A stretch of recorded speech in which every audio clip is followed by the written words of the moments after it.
Welcome back to Texas. Thank you. I know you have a good history with Maestro Sebastian Lang-Lessing, and I was curious, how did he talk you into playing both Brahms concertos for the festival? How did this come about? Actually, it didn't take much talking into at all. I think it's a kind of project that I've wanted to do for a long time, and actually I already have done several times, and I really enjoy. I think first of all the two concertos are so different.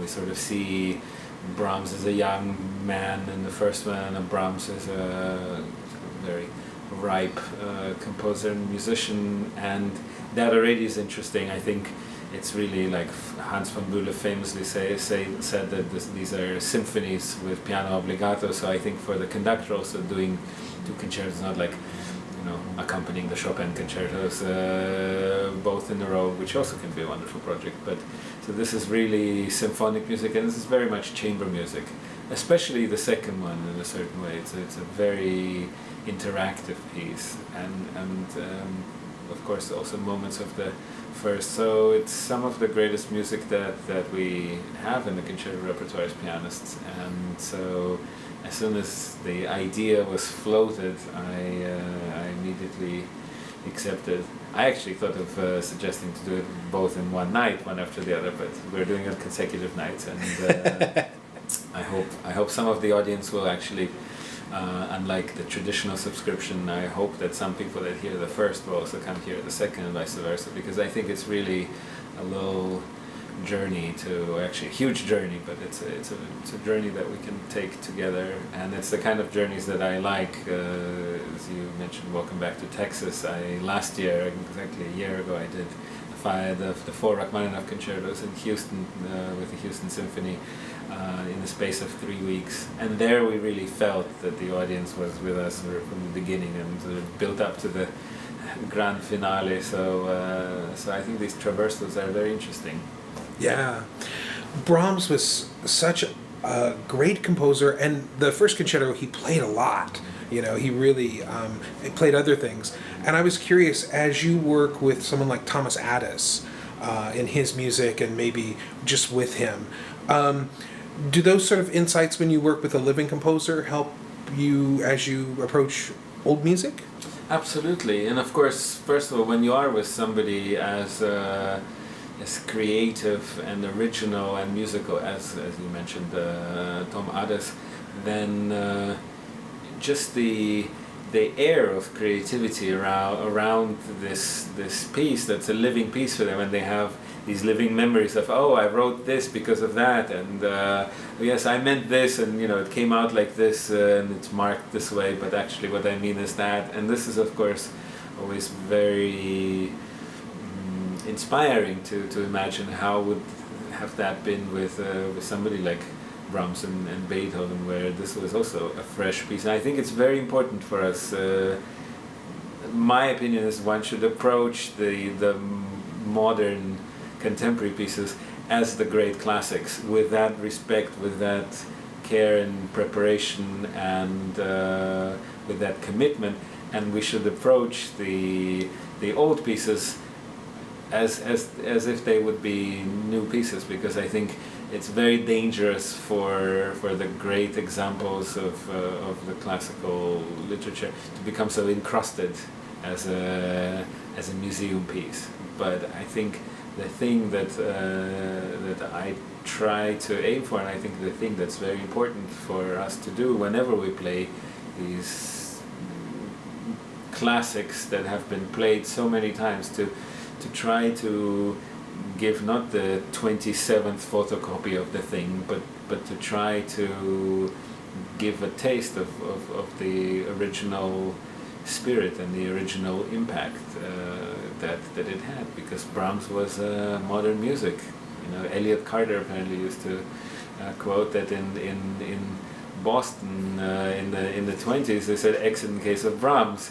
So that gives you a perspective, and this is some of the most accepted and beloved music now. So that shows you how things change.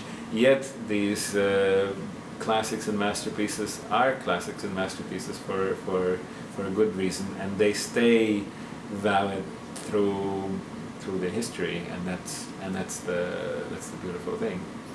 I love your new CD, and there is indeed a living composer in between these two giant romantic masters of the keyboard. You have Schumann, then Oliver Knussen, and Liszt. And you might make a huge difference between Schumann and Liszt, but you have this Knussen piece in between there. Tell us a little bit about this new CD and that decision of sort of programming it. Well, the piece by Ole Knussen is called Ophelia's Last Dance, and that came about. It's related to my winning the Gilmore Artist Award, receiving the Gilmore Artist Award in 2010, and Mr. Knussen, as you might know, is very critical and meticulous in his output, so he doesn't release that many pieces. So it was really an honor that I received this commission, and I was the first in line of various commissions that I've done using the funds that came with the award that are quite significant, and that piece was delivered in sort of small segments, sometimes half a page, sometimes a page, and it would come by email as a PDF from his publisher, and it was even so you really start and you are in the middle of this story and you're like, well, how does it end? I wonder what's going to happen next. And at the same time we tried to give him all the space he wanted, so not to pressure, oh, it has to come before such and such deadline. So in the end I received the piece complete a couple of days before the concert. I mean, luckily I had received the first half of it 3 weeks earlier, so I sort of was in the middle of the world, but so some of the last bits came very shortly before the concert, and then he wrote another 30% after the concert, so he said he kind of stitched up the patient for the concert, but then there were a couple of major organs that actually needed to be inserted, which he did after, and then shortly after the first performance I recorded it, and I went to play it for him also in London, and that was very interesting to work with him, and so it came together very well for the CD, because I wanted to have a mixture of so old and new, and where it's not placed in a context, and now some modern music. I think that's also very important. I think we scare our audiences away sometimes by saying this is a concert of modern music. I think there shouldn't be any distinction. So we have some Adès, then we have some Beethoven, and then we have some Liszt or any combination, and that way the CD came about. And I think the sound world of the Knussen piece also shows that it's very classically rooted, yet it's not a pastiche and it's not an imitation of anything 19th century. And so it felt like a right way to place that between these two grand piano works of the 19th century. Of course, the Liszt Sonata is really one of the most important pieces as a stepping stone, as a development of the piano sonata from Beethoven onto the modern day. And Humoresque of Schumann is actually a piece that is his longest so quasi single movement piece. I mean, it has of course sections, but this is also a large structure like the Liszt. And they take very different approaches. So Liszt is incredibly structured and very original and daring in the structure, and Schumann is very daring because it's sort of you could say like a stream of consciousness, but at the same time it is of course interconnected and related, and it has a structure, but it's very, very unique. So this is very much full of fantasy, and that's why he calls it the humoresque, which is so not to be funny, but to amuse oneself. So this is a very special piece. So that's how this program sort of came together. Oh, it's a lovely new disc, and we're happy to have it. I guess I'd end asking how is it to sort of balance a concert career and teaching? Because I know you're in Stuttgart, yeah. Right? And it's got to be nice to sort of have a home here to come to, and I'm sure it's a big inspiration to teach, and at the same time be on the road, and here you are in San Antonio and often different places. How is this?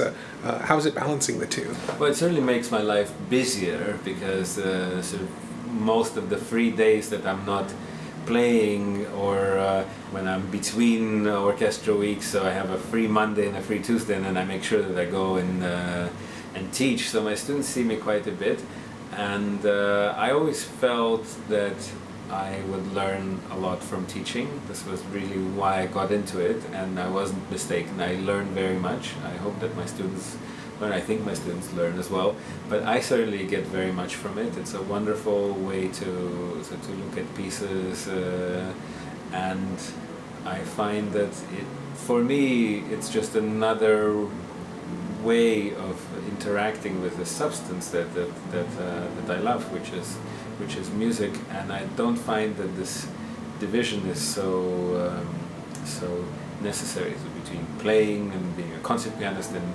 being a teacher. And if you look that actually throughout 18th, 19th, and even part of 20th century, most of even the great virtuosos such as Liszt and Chopin, they all taught. This was a natural thing. You play, you teach. The time you composed, you improvised, and so I think the more universal I can make myself be for my own sort of creative exploration, the better it is. So I think the teaching enriches the playing for sure, and the playing certainly enriches the teaching.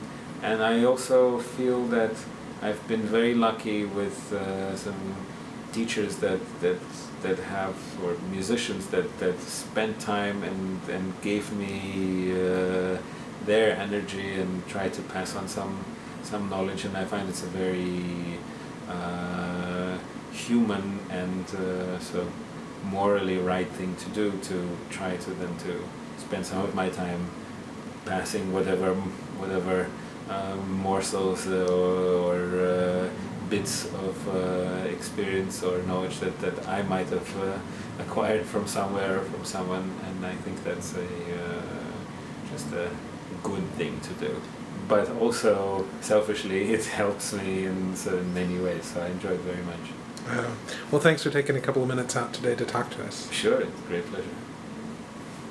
Awesome.